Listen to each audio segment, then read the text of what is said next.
perfectly fine to go on Threads and accept that you're going to be censored. I think that's a perfectly reasonable point of view.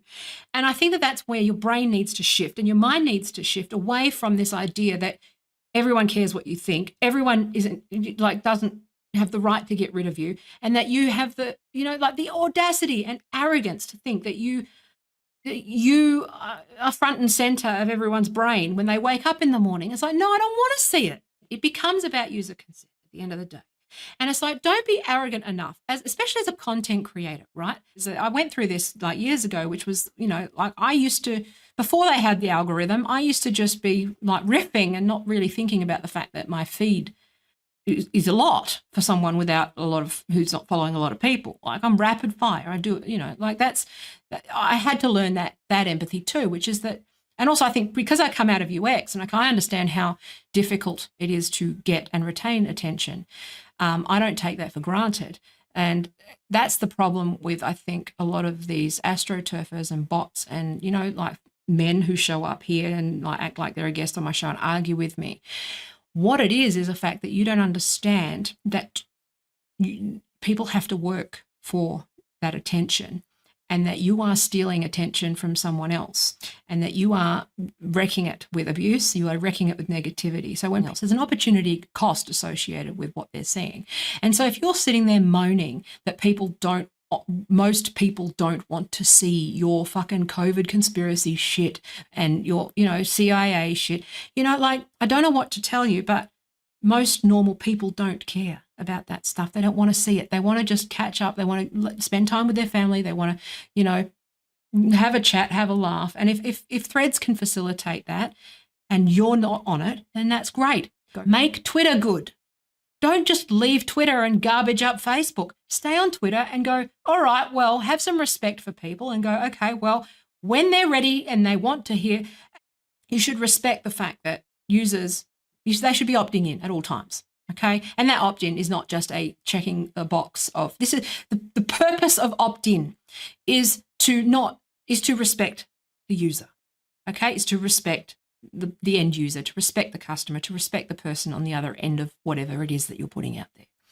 And if you're complaining that on a platform that isn't for you, that you're being censored because you are swearing or because you're being garbage or, your conspiracy theories or whatever, then you need to look at whether you actually are transactional or relational, like I mentioned, opened the stream with that thing, and whether you actually are a decent person, because good people respect their audience, respect your audience, and have some just pause and go, well, people, you got to and also if you're not someone who cares about other people, it also doesn't work, because if you piss people off, they just end up blocking you.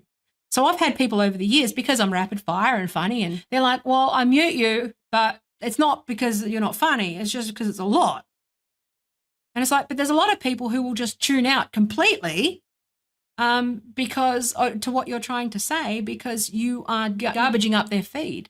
The end user and who's receiving the message is most important. Like it's a two-way street. You can't just, the internet's great for you to express yourself, but you also need to do it in a way that doesn't actually alienate the user and get them to like block you for life. You want to keep them, at least on the burner or open to your ideas and all that stuff. Like that's an art in itself. And I think that's my frustration with a lot of these fucking MAGA, other than all of the issues, but a lot of the people that are complaining about this sort of censorship is the fact that they're not meeting anyone halfway and making an experience that people want to see or read.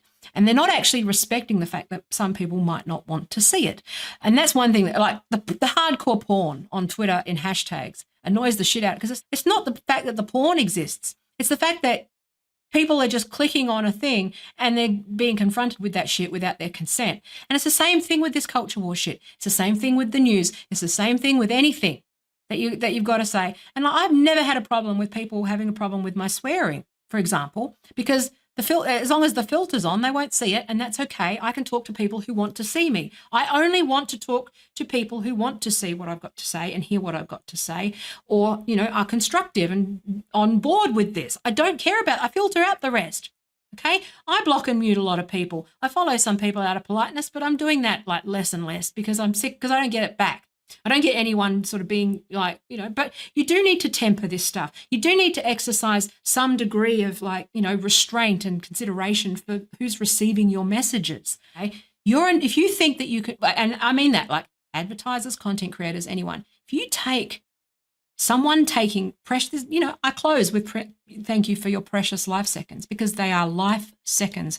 I have always, in my courses and workshops, that was something that I always emphasize. It's actually a tagline that's come from a lot of my IP and stuff, right?